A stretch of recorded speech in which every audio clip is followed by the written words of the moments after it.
Psychologists have long studied the behaviors that lead people to make bad investment decisions. Some of these behaviors are rooted in our evolutionary past, when risk-taking meant the difference between life and death. Others are more modern, but no less destructive. Knowing what these mistakes are is only half the battle.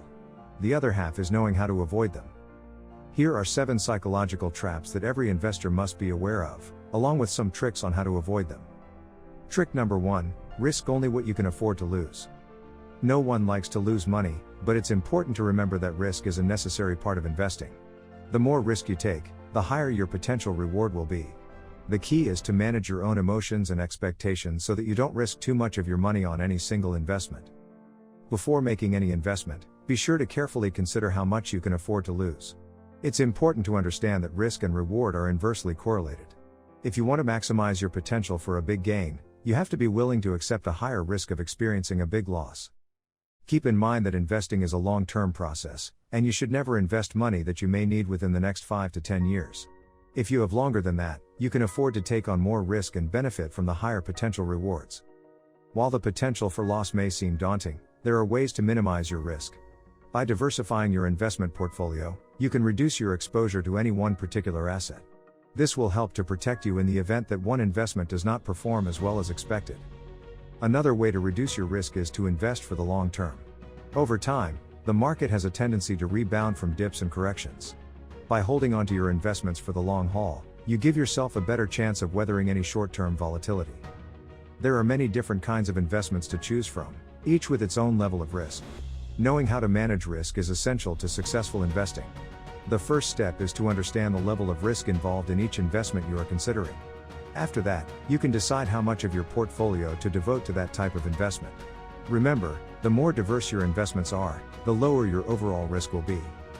Don't let the fear of losing money keep you from potentially earning a higher return on your investment. The right investment is worth the risk. If you're not comfortable with the risks involved in a particular investment, don't be afraid to walk away. There are always going to be risks when it comes to investing, but by being smart and mindful of your own personal finances, you can minimize those risks. Ultimately, only invest what you're comfortable losing. Anything beyond that is simply too risky. Trick number 2, take small steps at the beginning. If you're starting to invest, it's important to take small steps at the beginning. Overwhelming yourself with too much information or trying to make huge leaps can be detrimental to your success. Here are a few psychology tricks every beginner investor should know. 1. Start small and gradually increase your investment amount. This will help you get comfortable with investing without putting your finances at risk. 2.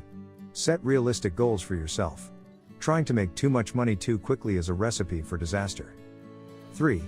Be patient and don't panic when the markets fluctuate. Remember that volatility is normal and short-term fluctuations shouldn't impact your long-term investment strategy. Trick number 3, protect your money. When it comes to investing, there are a few psychological tricks that can help you protect your money. Firstly, it's important to be aware of your biases. We all have them, and they can often lead us to make poor investment decisions. For example, we may be overconfident in our ability to pick winners, or we may let our emotions get the better of us when markets are volatile. Secondly, we need to be disciplined in our approach. That means having a clear investment plan and sticking to it, even when things get tough. It also means being willing to buy and hold for the long term. Trying to time the market is a recipe for disaster.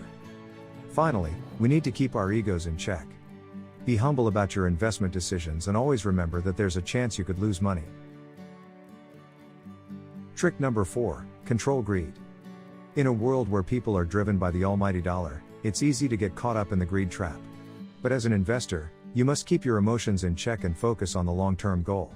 Here are a few ways to help you keep greed at bay. Have a plan. Having a clear investment plan will help you stay disciplined and focused on your goals. Know your limits. Don't let your emotions dictate your investment decisions. Stick to your plan and don't chase after hot stocks that may be risky. If you see a stock that is performing well, don't buy it just because others are. You should wait for the price to go down or until there is a valid reason for you to buy. Don't invest in something you don't understand. You should have a basic understanding of what you are investing in. Don't fall for the hype. If a stock sounds too good to be true, then it probably is. Don't be a market timer. It is impossible to time the market. You should invest for the long term, but not in one stock. Trick number 5, use losses to your advantage. If you're an investor, it's important to know how to use losses to your advantage. By understanding the psychology behind why we experience losses, you can make better decisions when it comes to investing. We as investors tend to feel losses more than gains. This is known as loss aversion, and it's one of the most powerful biases in decision making. Because we feel losses more strongly than gains, we're often risk averse when it comes to investing. But by understanding this bias, we can learn to take more risks and potentially reach greater rewards. One of the reasons we tend to be risk averse is because we're bad at estimating probabilities. We often overestimate the likelihood of negative outcomes and underestimate the likelihood of positive outcomes. We tend to be risk averse, but we also tend to avoid situations where we're not sure of the outcome. One way to overcome this bias is by acting, even if it's wrong. Then learn from it and adjust your actions. We're also biased toward negativity. This is another bias that leads to risk aversion. We tend to expect the worst possible outcomes, which means we're not willing to take risks for fear of those outcomes actually happening. Here are some tips to help you make the most of your losses. Know when to sell. You should know when to cut your losses and sell. You shouldn't wait too long, or you might miss the opportunity to recover your losses. Be disciplined. If you sell when the stock goes down, you're not being disciplined. Be aware of your emotions. Some people hold on to their stocks because they don't want to admit they made a bad decision investing in them. Understand your loss. It's important to understand the reasons why you lost money, so you can learn from your mistakes. Recognize the opportunity cost. You've lost your investment, but what else could you have done with that money? If you want to learn more about avoiding bad investments, read The Intelligent Investor by Benjamin Graham. Trick number 6, never tell yourself if only. Investors are always looking for an edge, whether it's analyzing a company's financial statements or trying to predict the next big market trend. But there's one area where even the most experienced investor can fall short: their own psychology. Behavioral finance is a relatively new field that looks at the role of psychology in financial decision making. And while there's still much to learn, there are some basic concepts that every investor should know. One of the most important is what psychologists call counterfactual thinking. This is when we focus on what could have been, instead of what actually happened. For example, let's say you buy a stock for $100 and it goes up to $110. You're happy with your 10% return, but then it starts to drop and ends up at $105. You think to yourself, I should have waited until it went up to $110 and then sold. You're focused on the higher price you missed out on, instead of the 10% return you did get. This is counterfactual thinking. Research has shown that counterfactual thinking is a cognitive bias. It causes us to make suboptimal decisions. Counterfactual thinking is also known as shoulda, coulda, woulda thinking. The nice thing about this concept is that it's very easy to avoid. Simply ask yourself, what happened? Instead of what didn't happen? The less you think about the things that didn't happen, the better off you'll be. By focusing on what did happen, you can make better decisions and stay ahead of the game. Trick number 7, understand dips are part of investing. Dips are inevitable when it comes to investing. They're a part of the game. And while they can be scary, understanding dips are key to being a successful investor. Dips don't last forever. They may feel like they do in the moment, but eventually they will end. Just ride it out and stay the course. They provide an opportunity to buy low and sell high. If you have cash on hand, take advantage of dips to buy into good companies at a discount.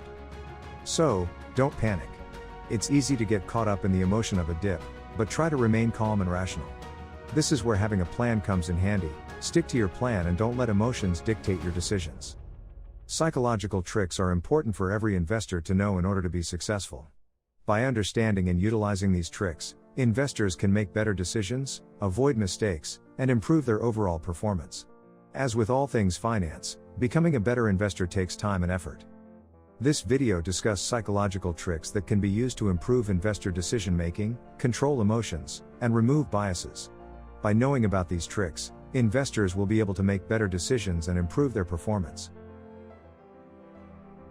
Please keep in mind that I am not a financial advisor. I will only share my opinions with you, and you should always do your own research before investing. If you have found some value, please like the video and subscribe to the channel for more content in the future. Thank you for watching, and until next time.